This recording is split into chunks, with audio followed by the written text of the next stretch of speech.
हमारे सभी पाठकों को प्यार भरा नमस्कार। तो हमारी आज की कहानी है खेल खेल में। शिखा के पास उस समय नीरज भी खड़ा था जब अनीता ने उसे कहा, मैंने तुम्हारी मम्मी को फ़ोन करके उनसे इजाज़त ले ली है। किस बात की? शिखा ने चौंक कर पूछा।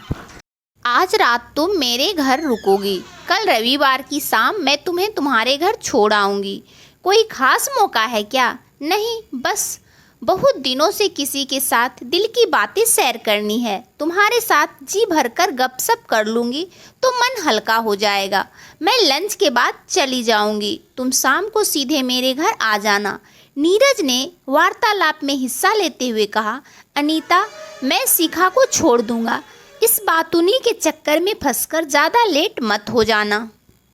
कहकर अनीता अपनी सीट पर चली गई। ऑफिस के बंद होने पर शिखा नीरज के साथ उसकी मोटरसाइकिल पर अनीता के घर जाने को निकली। कल 11 बजे पक्का आ जाना। नीरज ने शिखा को अनीता के घर के बाहर उतारते हुए कहा। ओके, शिखा ने मुस्कुराते हुए कहा। अनीता रसोई में व्यस्त थी। शिखा उन किशोर बच्चों राहुल और रीचा के साथ गपशप करने लगी। अनीता के पति दिनेश साहब घर पर उपस्थित नहीं थे। अनीता उसे बाजार ले गई। वहां एक रेडीमेड कपड़ों की दुकान में घुस गई। अनीता और दुकान का मालिक एक दूसरे को नाम लेकर संबोधित कर रहे थे। इससे शिखा ने अंदाजा लगाया कि दोनों पुराने परिचित हैं। दीपक, अपनी इस सहेली को मुझे एक बढ़िया टी शर्ट गिफ्ट करनी है। टॉप क्वालिटी की जल्दी से दिखा दो। अनीता ने मुस्कुराते हुए दुकान के मालिक को अपनी इच्छा बताई। शिखा गिफ्ट नहीं लेना चाहती थी, पर अनीता ने उसकी एक ना सुनी। दीपक खुद अनीता को टी शर्ट पसंद करने के काम में दिलचस्पी ले रहा था। अंततः उन्होंने एक लाल रंग की टी शर्ट पसंद कर ली। शिखा के लिए टी शर्ट के अलावा अनीता ने रीचा और राहुल के लिए भी कपड़े खरीदे। फिर पति के लिए नीले रंग की कमीज खरीदी। दुकान से बाहर आते हुए शिखा ने मुड़कर देखा तो पाया कि दीपक टकटकी बांधे उन दोनों को उदास भाव से देख रहा है। शिखा ने अनीता को छेड़ा, मुझे तो दाल में काला नजर आया है। मैडम, क्या यह दीपक साहब आपके कभी प्रेमी रहे हैं? प्रेमी नहीं, कभी अच्छे दोस्त थे, मेरे भी और मेरे पति के भी। इस विषय पर कभी बाद में विस्तार से बताऊंगी।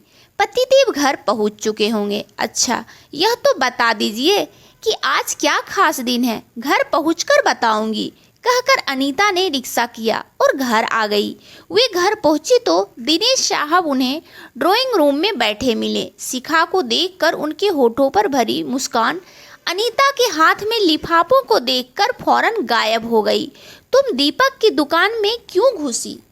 कहकर उन्होंने अनीता को अगन्य दृष्टि से देखा। मैं शिखा को अच्छी टी शर्ट खरीदवाना चाहती थी। दीपक की दुकान पर सबसे अच्छा सामान रहता है। मेरे मना करने के बावजूद तुम्हारी हिम्मत कैसे हो गई उसकी दुकान में कदम रखने की? पति गुस्से से दहाड़े, मुझसे गलती हो गई। अनीता ने मुस्कुराते हुए अपने हाथ जोड़ दिए। आज के दिन तो आप गुस्सा ना करो। आज का दिन मेरी जिंदगी का सबसे मनहूस दिन है, कहकर गुस्से से भरे दिनेश जी अपने कमरे में चले गए। मैडम, जब आपको मना किया गया था तो आप क्यों गईं दीपक की दुकान पर? आंखों में आंसू भरकर अनीता ने उदास लहजे में जवाब दिया। आज मैं तुम्हें 10 साल पुरानी घटना बताती हूँ, जिसने मेरे विवाहित जीवन की सुख शांति को नष्ट कर डाला। मैं कुसरवार ना होते हुए भी सजा भुगत रही हूँ। शिखा, दीपक का घर पास में ही है, खूब आना जाना था हमारा एक दूसरे के यहाँ। दिनेश साहब जब टूर पर होते तब मैं अक्सर उनके यहाँ चली जाती थी। दीपक मेरे साथ हंसी मजाक कर लेता था। इसका कभी दिनेश साहब को बुरा नहीं लगा, ना दीपक की पत्नी ने, क्योंकि हमारे मन में खोट नहीं था। एक शाम जब मैं दीपक के घर पहुंची तो वह घर में अकेला था। उसकी पत्नी अपने दोनों बच्चों को लेकर पड़ोसी के यहाँ जन्मदिन समारोह में शामिल होने गई थी। अपने गालों पर ढलक आए आंसुओं को पोंछने के बाद अनीता ने आगे बताया, दीपक अकेले में मजाक करते हुए कभी कभी रोमांटिक हो जाता था। मैं सारी बात को खेल की तरह ले लेती क्योंकि मेरे मन में रत्ती भर भी खोट नहीं था। दीपक ने भी कभी सभ्यता और शालीनता की सीमाओं को नहीं तोड़ा था। दिनेश साहब टूर पर गए हुए थे, उन्हें अगले दिन लौटना था, पर वे एक दिन पहले लौट आए। जब उन्होंने मेरे बारे में पूछा तो मेरी सास ने जानकारी दी कि मैं दीपक के घर गई हूँ, वह तो सारा दिन वहीं पड़ी रहती है। ऐसी झूठी बात कहकर उन्होंने दिनेश साहब के मन में हम दोनों के प्रति शक का बीज बो दिया। उस शाम दीपक मुझे पियक्कड़ों की बात की घटनाएं सुनाकर खूब हंसा रहा था। फिर अचानक उसने मेरी प्रशंसा करनी शुरू कर दी। वह पहले भी ऐसा कर देता था, पर उस शाम खिड़की के पास खड़े दिनेश साहब ने सारी बातें सुन ली। उस समय से उन्होंने मुझे चरित्रहीन मान लिया और दीपक से सारे संबंध तोड़ लिए। और तो और मैं अपने माथे पर लगे उस झूठे कलंक के धब्बों को आज तक नहीं धो पाई हूँ। शिखा, यह तो गलत बात है।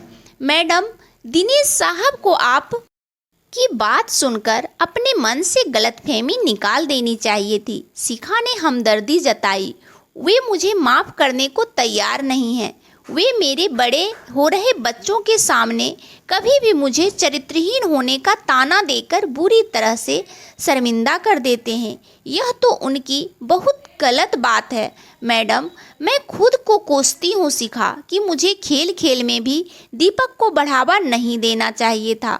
मेरी उस भूल ने मुझे सदा के लिए अपने पति की नज़रों से गिरा दिया है।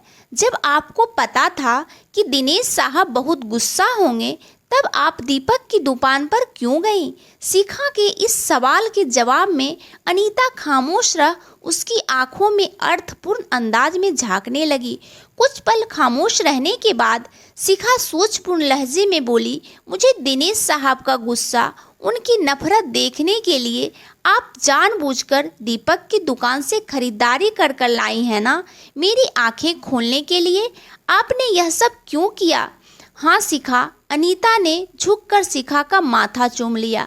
मैं नहीं चाहती कि तुम नीरज के साथ प्रेम का खतरनाक खेल खेलते हुए मेरी तरह अपने पति की नज़रों में हमेशा के लिए गिर जाओ। मेरे मन में उसके प्रति कोई गलत भाव नहीं है मैडम। मैं भी दीपक के लिए ऐसा ही सोचती थी। देखो, तुम्हारा पति भी दिनेश साहब की तरह गलतफहमी का शिकार हो सकता है। तब खेल खेल में तुम भी अपनी विवाहित जीवन की खुशियां खो बैठोगी। तुम अपने पति से नाराज होकर मायके में रह रही हो। यूं दूर रहने के कारण पति के मन में पत्नी के चरित्र के प्रति शक ज़्यादा आसानी से जड़ पकड़ लेता है। पति के प्यार का खतरा उठाने से बेहतर है ससुराल वालों की जली कुटी बातें और गलत व्यवहार सहना। तुम फौरन अपने पति के पास लौट जाओ। शिखा अत्यधिक भावुक हो जाने से अनीता का गला रूंध गया। मैं लौट जाऊंगी, शिखा ने ढिंढ स्वर में अपना फैसला सुनाया। तुम्हारा कल नीरज से मिलने का कार्यक्रम है। हाँ, उसका क्या करोगी? शिखा ने पर्स में से अपना मोबाइल निकालकर उसे बंद कर कहा, आज से यह खतरनाक खेल बंद। उसकी झूठी सच्ची प्रशंसा अब मुझे गुमराह नहीं कर पाएगी। मुझे बहुत खुशी है कि जो मैं तुम्हें समझाना चाहती थी वह तुमने समझ लिया। अपनी उदासी को छिपाकर अनीता मुस्कुरा उठी। मुझे समझाने के चक्कर में आप तो परेशानी में फंस गईं। शिखा अफसोस से भर उठी, लेकिन तुम तो बच गई। चलो खाना खाएं। आपको शादी की सालगिरह की शुभकामनाएं और कामना करती हूँ कि दिनेश साहब की गलतफहमी जल्दी दूर हो और आप उनका प्यार फिर से पास जाएं। Thank you. शिखा की नज़रों से अपनी आंखों में भरे आंसुओं को छिपाने के लिए अनीता रसोई की तरफ चल दी। शिखा का मन उनके प्रति गहरे धन्यवाद और सहानुभूति के भाव से भर उठा था। तो दोस्तों, कैसी लगी मेरी यह कहानी हमें कमेंट करके ज़रूर बताएं। और कहानी अच्छी लगे तो इस कहानी को लाइक करें, इस चैनल को सब्सक्राइब करें और आप अपने जीवन में बहुत खुश रहें, यही भगवान से प्रार्थना है। धन्यवाद दोस्तों।